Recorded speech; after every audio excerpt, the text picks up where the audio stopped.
So this week in the BAS Disassembly Hangar, we have a very interesting crop of aircraft. So here's the setup. Dave and the mechanics have been given 20 work hours to disassemble 5 airplanes.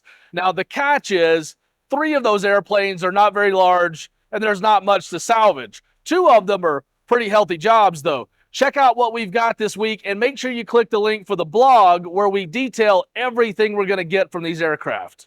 The first is a Taylorcraft BC-12D. Now this aircraft lost engine power because a magneto came loose during flight and it flipped over once it landed. The Continental A75 engine is prop struck, but it is available. It has an auto gas STC. It's also got an Alaska Airframes sealed wing strut. The next aircraft is a Bellanca 7GCAA. It had fuel starvation that caused it to also flip over on landing. The Lycoming 0320 A2B engine is available and it is prop struck. It's got some nice Whelen strobe lights attached. The Cessna 150D, now this aircraft has been sitting in a hangar since 2006. It has a Continental O200A engine that is not prop struck. The prop is sold, but it's also got some really good Cleveland wheels and brakes.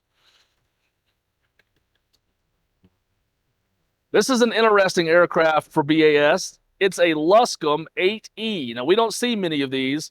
This one had the classic left-hand gear collapse on landing. The Continental C85 12F engine is prop struck, but it's got lots of goodies. A U-Avionics wingtip beacon, Cleveland wheels and brakes, the Scott 3200 tail wheel, rosin visors, a narco transceiver.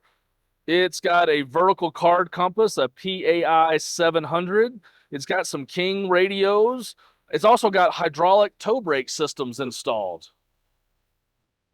Last but not least, this week we have a Cessna 175A. This one also suffered a gear collapse, and it's got some goodies as well. The Continental GO 300C engine, it is prop struck, but it is available. The Macaulay prop is also struck. It's got an Aero Cruise 100 True Track autopilot system, as well as Cleveland wheels and brakes. It's got a Stratus ADS-B transponder and lots of other little goodies that we'll pull from this aircraft really quickly. Now, the mechanics only have 20 hours and we'll rotate the shop again with fresh inventory. So if you see something you need, call in a hurry. Be sure to check the blog link in the description for the full detail.